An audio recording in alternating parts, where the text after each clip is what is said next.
Assalamualaikum warahmatullahi wabarakatuh. Waalaikumsalam warahmatullahi wabarakatuh. Kita berjumpa kembali dengan komunitas seni tradisi Cirebon atau konsentrasi yang pada Sabtu malam ini mengambil tema sepanjang Kaprabonan Sunyaragi yang nanti akan dipantik oleh Pak E. Kardiman, dan kita akan berbincang, kita akan membahas perjalanan Pak E. Kardiman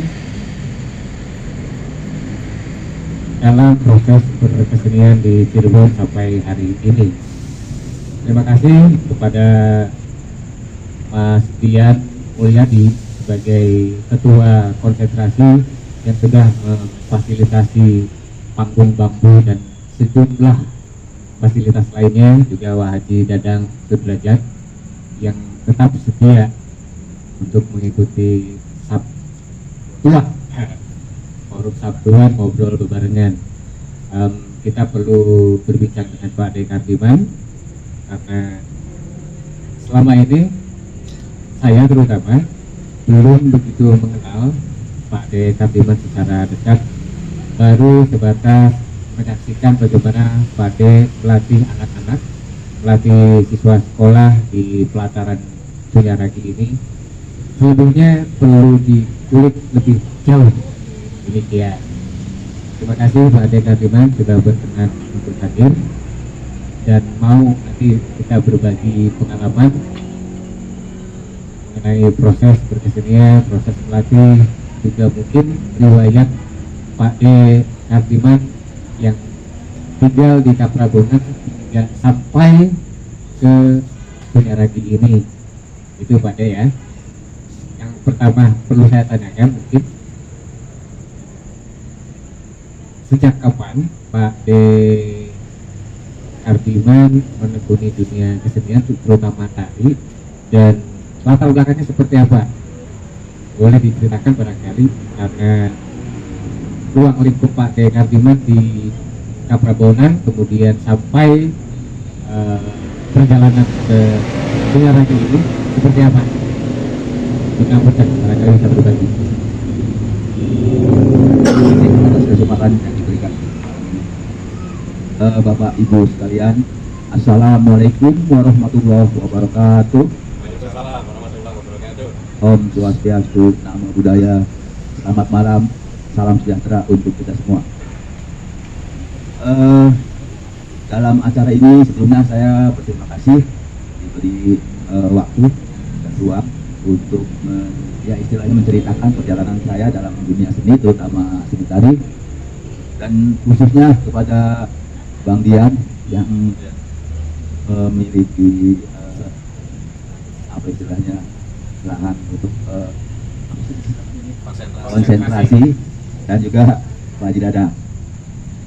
Pertama-tama perkenalkan, nama saya Kardiman, asli putra Cirebon dari lingkup Krakatau Kanoman, dan tempat tinggalnya dulu di Kaprabonan, Pak.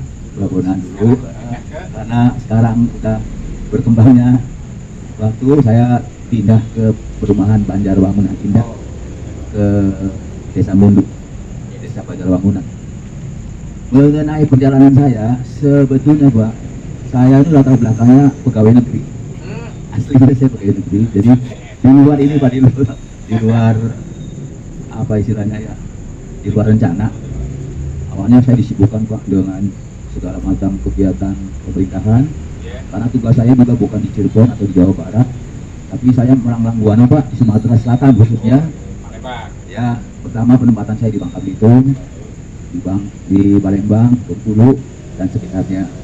Dan alhamdulillah, singkat cerita, saat saya tugas di Bengkulu itu terjadi gempa besar-besaran tahun 2000, di mana rumah tinggal saya itu hancur lebur, Pak. Hancur lebur, tidak berbekas lagi. Dan kebetulan pimpinan pusat datang mengunjungi kunjungan musibah, dan kami diberi kesempatan untuk mengajukan permohonan pindah. Dari sanalah Tuhan telah memberi jalan bagi saya keluarga untuk kembali ke kampung halaman. Alhamdulillah akhirnya saya dimutasi ke Cirebon. Ya, itu tahun 2000. Tahun 2000 saya bertugas di Cirebon di jalan evakuasi itu 5 tahun. Berikutnya saya tempatkan di bagian penyidikan pajak Pak, di depan BI Kebumen 2 tahun. Jadi singkat cerita 2007 saya dimutasi ke Indramayu. Nah, dari situlah Pak cikal bakal saya memulai kegiatan seni terutama tari setelah saya bergabung dengan Sanggar Maestro Nuni Rasinah Topeng di Pekandangan. Itu ceritanya saya menggeluti dunia tari. Dari sana saya bergelut selama 5 tahun Pak kurang bergabung dengan Nuni Rasinah. Ya, waktu itu kami Nuni Rasinah udah sepuh. Saya lebih dekat dengan Nuni Wacik dan Mbak Airi. Nah, dengan berjalannya waktu, saya akhirnya sampailah pada akhir masa jabatan saya, masa tugas saya tahun 2007. Saya pensiun Pak. Maaf, 2013 saya pensiun dan kembali ke Cirebon. Dari situlah timbul niatan saya dengan timbul dan keahlian saya di bidang seni tari terutama topeng. Ingin rasanya di samping saya di situ tujuannya hanya menyalurkan bakat, saya ingin membagikan ilmu yang saya terima kepada khususnya generasi muda, lebih terkhusus lagi untuk mahasiswa dan mahasiswa yang ada di Cirebon. Dan alhamdulillah sejak tanggal 9 Februari 2013 berdirilah Sanggar yang sementara waktu itu beralamat di rumah. Lanjut apa? Awal mulanya berdiri Sanggar sebetulnya di luar dugaan juga, karena waktu itu setiap tahun di kampung kan ada acara gelar 17-an Pak, 17 Agustusan, di mana saya dituntut oleh warga situ untuk merekrut anak-anak muda untuk mengisi acara full panggung 17-an. Dari sanalah ternyata hasil karya kita mendapat aplaus dari warga setempat, dan dari antusias warga yang ada di situ malam itu banyaklah ibu-ibu terutama ya menuntut saya untuk mendirikan sanggar. Tujuannya hanya satu, untuk membina anak-anak muda di wilayah dekat rumah awalnya.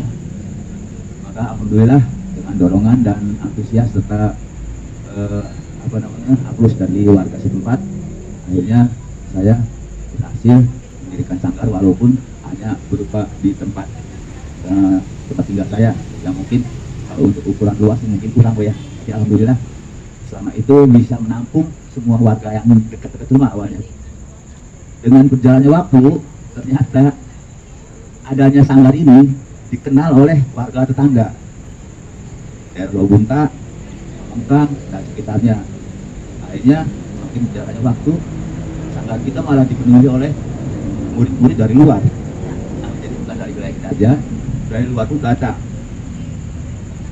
Nah, makin tahu, nggak tahu saya juga apa ya, tanpa promosi, tanpa apa, ternyata sanggar kita dan nama kita sudah dikenal di kota Madia juga bahkan kabupaten. Kemudian nama sanggar saya waktu itu Ciptawati, Sanggar Seni Tari Ciptawati di Banjarwangunan Indah. Ternyata sampailah kita ini ke wilayah kabupaten dan kota Madia. Dengan berjalannya waktu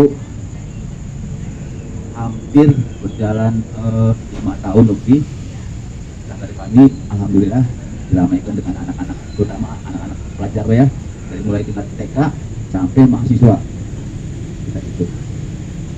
Tapi seperti kita ketahui semua, kita ini tertimpa musibah waktu itu karena adanya COVID-19. Nah, dari kejadian itulah sanggar kita vakum selama 2 tahun, dan setelahnya itu kami mencoba lagi untuk bangkit lagi.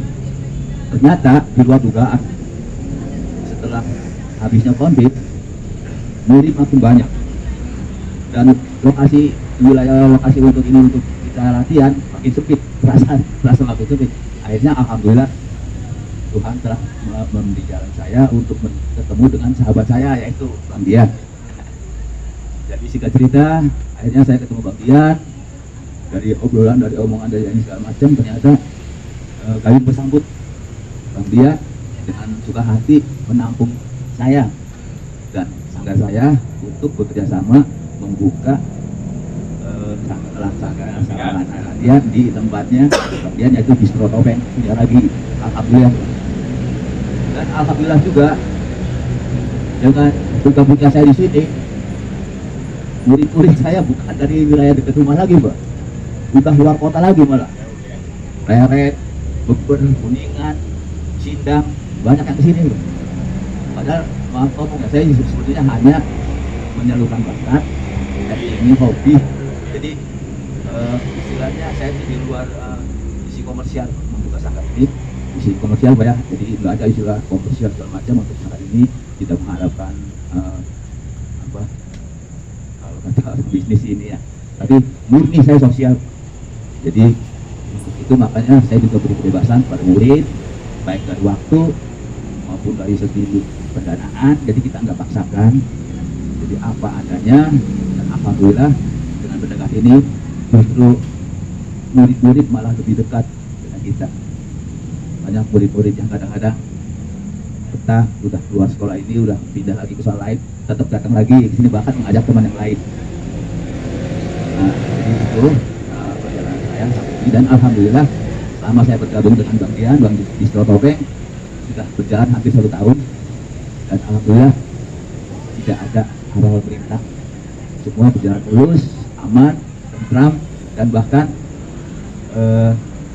boleh dibilang sudah banyak dinas dan sekolah-sekolah terutama yang hampir dari tingkat TK sampai mahasiswa hampir semua bergabung di kita.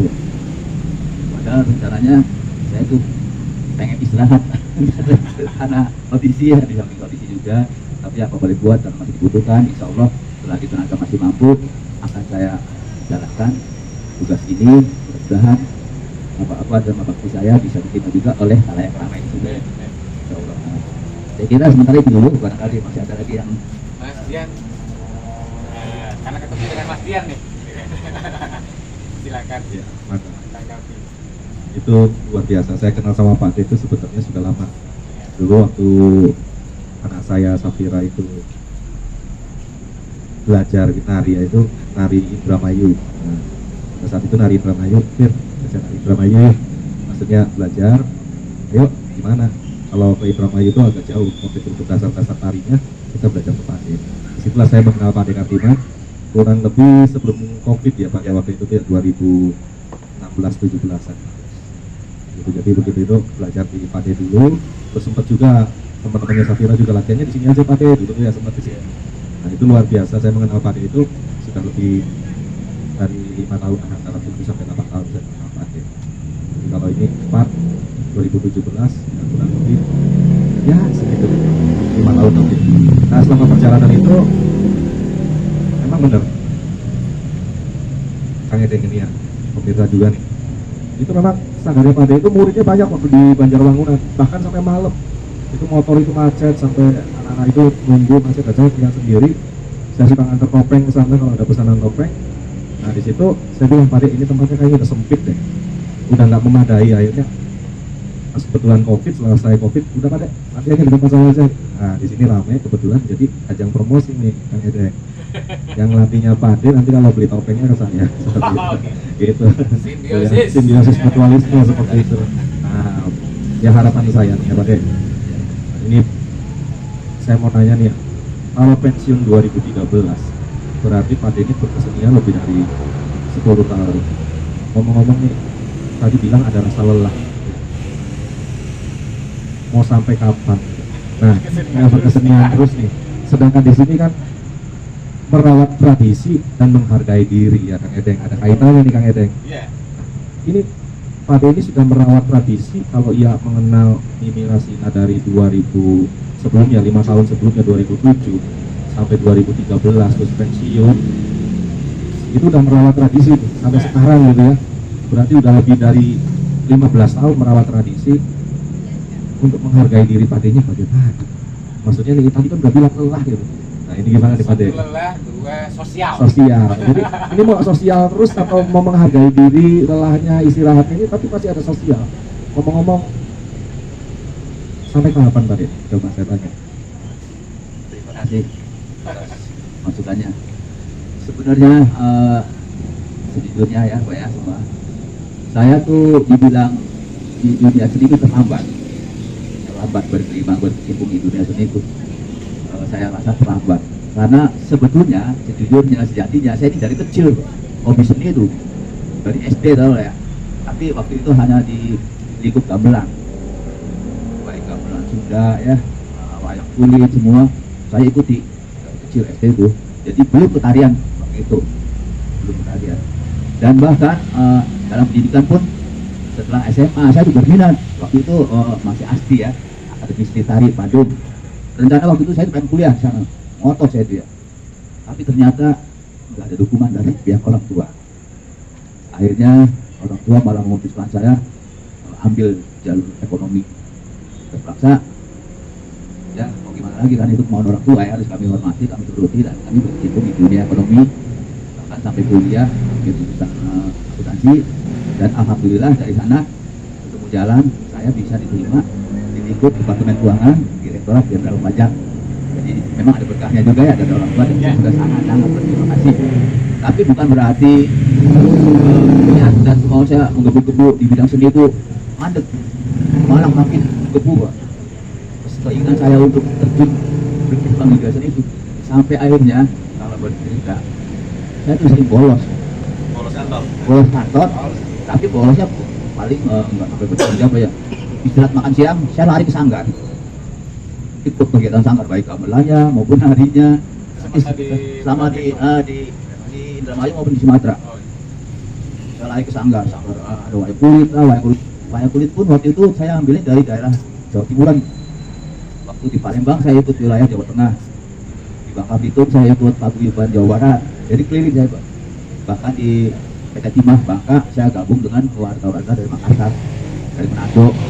Tarian Manado juga saya ikut, tarian Remo, tarian Jawa, tarian Serimbi, sampai akhirnya di Indramayu saya ketemu topeng. Jadi intinya karena keinginan saya di dunia seni tetap menggebu, makanya dalam masa kita berdinas pun kita curi-curi waktu sebisa mungkin untuk mengikuti atau mempelajari, terutama apalagi topeng ya yang terakhir saya pelajari, dan alhamdulillah berhasil. Dari sanalah timbul niatan saya ingin menyalurkan hobi dan bakat yang saya terima, yang ilmu yang saya punya kepada generasi muda. Jadi tadi bisa saya bilang terlambat karena memang saya itu keinginan dari kecil, tapi baru setelah pensiun lah saya bisa melanjutkan kelas ini sampai saat ini. Jadi yang terlambat ini usia kita udah terlambat ya di saat pensiun. Artinya kan waktu masih muda kita bisa menyalurkan ini, tapi ya karena memang Tuhan sudah mengizinkannya, saat itulah kita baru bisa bergerak di tahun 2013. Jadi ya kalau lihat kondisi ya bisa dihitung lah usia kita berapa ya di saat pensiun, dan ini pun sudah berjalan 10 tahun.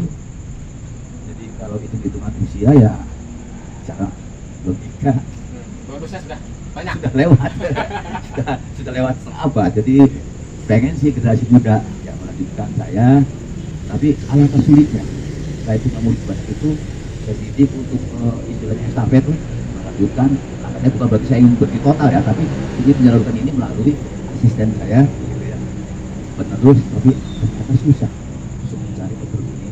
Pernah dicoba ada 2-3 bulan, ternyata dia ada kabar, saya diterima kerja pulang sore ayo. Bisa ada lagi yang lebih pada kuliah, saya nggak bisa ini pulangnya itu. Jadi intinya nggak ada yang berhasil, masih tidak asisten. tidak ada panggilan jiwa. Nah, menurut saya tadi betul. Kalau pengen profesi sebagai pelatih khususnya, ya itu harus nyiapkan waktu full 24 jam selama seminggu. Jadi tidak, ya bukan berarti nggak boleh kuliah, tapi ya memang harus full sih kalau memang ini, karena kita standby dari pagi sampai sore, dan muridnya pun dari Senin sampai Minggu full. Jadi situlah. Kalau masalah dia bilang mau sampai kapan, saya bisa jawabnya. Saya pernah ngomong dengan Pak Haji Dadang, karena apanya saya restnya juga. Baru ngomong gitu, besok ada yang datang, daftar lagi, mau ikut gabung lagi. Saya tolak, nggak tega. Jadi ya akhirnya dengan ikhlas dengan ini, ya selagi Tuhan masih memberi kekuatan, Kesehatan ya, memberi kesehatan terutama ya, insya Allah akan saya lanjutkan sampai saya juga berusaha untuk tetap menjadi asisten dari murid-murid yang ada. Mudah-mudahan dengan jalan ini Tuhan akan memberi jalan untuk tetap melestarikan dan tetap budaya kita akan hari dan menyebar sampai ke anak cucu. Kira-kira itu jawaban saya. Jadi kalau untuk kapan waktunya, sementara ini saya belum bisa jawab. Tapi harapannya mudah-mudahan kesehatan lebih. Jangan saya drastis dulu. Nanti aja refreshing. jadi insya Allah lah mudah-mudahan Tuhan masih memberi kekuatan untuk kita melanjutkan perjalanan ini. Kira-kira itu. Iya. Maka jadi Dadang barangkali mau menyampaikan pesan terhadap Pak D. Kardiman selama sebenarnya, pergaulan. ya karena selama ini saya sering ngobrol ya ketemu, jadi saya salut sama semangat Pak D. Kardiman ini. Kadang ya cuaca bagaimanapun juga asal ada yang ngontek, adek saya sudah di sana. Kayak kemarinnya kan sekarang musim hujan, dia cepet-cepet tidak datang. Diterangkan. Padahal cuaca hujan, bahkan pernah ya anaknya juga mungkin lagi seneng-senengnya latihan lari, adek gerimis juga dianggap gitu. Terus dia, karena waktu itu gladi gitu ya, dia lagi gladi besoknya pentas. Padahal di sini cuaca hujan, tapi tetap mereka ikutan. Ya Pak D tetap datang dan membimbing mereka. Itu aja saya kira. Karena saya kesana ketemu. Kecuali situ patoknya banjir. Kenang anu, kenang bah kamu. Iya. Harapan Pak Haji Dadang gimana? Pak D. Kardiman. Ya harapan saya mudah-mudahan bisa secepatnya lah Pak D menemukan asisten gitu Pak D, yang bisa konsisten kayak Pak D gitu kalau saja ya bukan hanya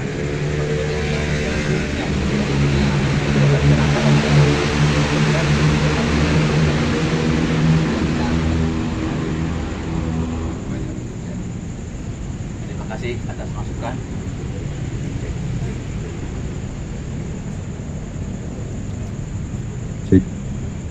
Terima kasih atas masukan dari Bang Dian maupun Bang Dadang.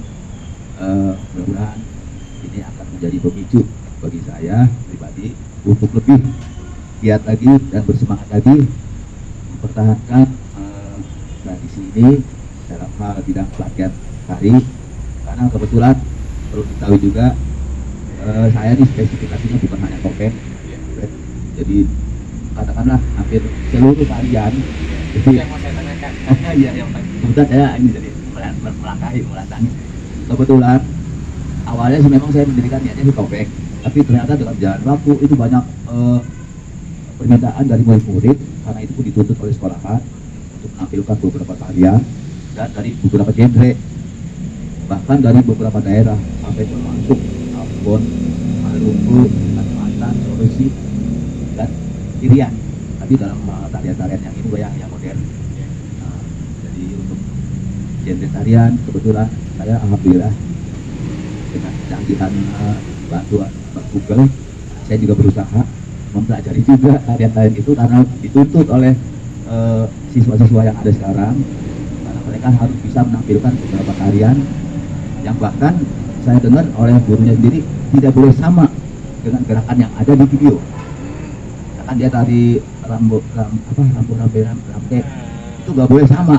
Jadi kita ciptakan sendiri gerakannya, beberapa gerakan yang kira-kira pas dan ketukan, itulah yang kita ajarkan. Dan alhamdulillahnya dari sekian banyak sekolah yang telah memperagakan beberapa tarian, terakhir itu SMA 2 itu ada 10 permintaan genre tari dari 10 daerah dalam waktu 3 minggu kalau nggak salah waktu itu ya, dikasih waktu itu 3 minggu. Saya melatih 45 murid terdiri dari 10 kelompok dengan 10 tarian dalam waktu yang bersamaan dan dalam suasana yang hujan, lagi musim hujan. Jadi kebetulan karena waktunya mendesak, akhirnya mereka nari juga dalam kondisi hujan-hujanan. Ada begitu pun saya juga tahu hujan untuk nari terpaksa karena memang butuh waktu ya. Dan alhamdulillahnya semua berjalan lancar. 10 kelompok tadi bisa eksis perform di sekolah. Nah 10 tarian tadi dan alhamdulillah setelah masukan dari mereka juga cukup berhasil. Penilaian dari guru-guru juga tidak ada yang di bawah perform, jadi alhamdulillah juga. Tapi ya kembali lagi ke kondisi. Kalau untuk cari kalian yang begitu sebenarnya Pak, menguras tenaga Pak. Jujur saja Pak, saya benar-benar kadang-kadang habis tenaga saya. Tapi ya buat karena memang tuntutan dengan waktu yang singkat, saya berusaha dalam segala kondisi dan ya selain demi kebutuhan anak-anak, apapun yang bisa saya lakukan. Kira-kira itu. Jadi kembali ke masalah tadi, ada bidang sosial yang ditanyakan lagi kan, atau Bang Dadang. Dari dulu masalah sosialisasi ini, sosial ini terutama, saya mendirikan sanggar nih karena dapat dorongan dari warga. Dan kebetulan waktu itu di kampung saya juga kebanyakan muridnya memang murid tetangga kanan kiri ya Pak ya. Jadi sama sekali nggak saya pungut biaya Pak. Itu dari awalnya tuh. Jadi baru setelah ada murid dari luar kita kenakan biaya, itu pun boleh dibilang minim. Karena apa? Dari uang itulah kita berikan bimbingan segala macam untuk mereka. Ada yang milik yang kita tidak hanya negara-negara kayak kartu untuk justru menyangkut mereka juga. Bahkan di sini pun saya mengatakan dengan kondisi yang ada, terutama untuk wilayah lingkungan Senyaragi ini, anak-anak Senyaragi saya bebaskan dari pungutan. Soalnya orang jauh, jadi ya untuk sebagai penghargaan juga ya, penghargaan saya terima di wilayah ini dengan PRB juga saya sudah izin dan dengan warganya juga insya Allah saya bebaskan untuk pendanaan lagi, saya gratiskan semua, silakan berbondong-bondong. Tapi untuk kan luar baru. Dan itu pun tidak ada paksaan, bagi yang tidak mampu ya tidak bisa lagi. Jadi itu tujuan saya di sini hanya ingin melestarikan budaya agar tetap dicintai oleh kaum remaja dan dewasa. Saya kira itu dulu yang bisa saya sampaikan. Luar biasa kawan-kawan seluruh tanah air. Pak D. Kardiman perjalanannya panjang dan Bukan melelahkan, bukan lelah ya, bukan apa? Tidak lelah, tapi saya lebih melihatnya sebagai keikhlasan yang terus mengalir.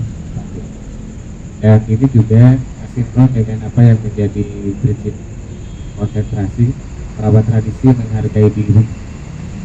Pak D. Kardiman sudah melakukan perawatan terhadap tradisi dan juga menunjukkan harga dirinya dengan cara tidak semata-mata memberikan atau menyampaikan ilmu untuk ditukar dengan uang. Nah, ini yang penting dicatat, termasuk bagaimana kemudian Pak D. Kardiman juga berusaha untuk memberikan semacam penghargaan terhadap warga setempat yang berdekatan dengan tempat latihan. Itu perlu dipertegas lagi karena tidak banyak para pelatih seni yang memikirkan bagaimana warga setempat menjadi bagian dari kebahagiaan berkesenian itu sendiri. Dan ini juga sinkron dengan prinsip konsentrasi rawat tradisi ya. Bagaimana kawan-kawan dekat, kawan-kawan sekitar yang diberdayakan, dibangunkan kesadarannya untuk memiliki perhatian lebih serius terhadap tradisi, termasuk bagaimana cara mereka menghargai dirinya yang tidak semata karena material. Itu mungkin yang bisa kita ambil malam hari ini. Selebihnya kami mohon maaf kepada Pak D. Kardiman terutama karena tidak bisa memberikan yang terbaik di perbincangan malam hari ini. Semoga ke depan kita akan lebih bisa untuk berbincang lebih asik dan lebih santai. Terima kasih juga kepada Mas Dian Mulyadi yang luar biasa, setiap Sabtu malam itu selalu semangat, ayo jos gitu kan. kalau hujan berangkat terus. Walaupun hujan harus berangkat, maka tidak ada mangkat seanak rabi. Itu penting. Kita tidak bicara soal jumlah, tetapi soal bagaimana kita selalu menjalin silaturahmi karena kita punya keyakinan terhadap tradisi dan bagaimana cara menghargai diri. Terima kasih kawan-kawan di seluruh tanah air yang sudah mengapresiasi. Mohon maaf jika banyak kekurangan. Selamat malam. Wassalamualaikum warahmatullahi wabarakatuh.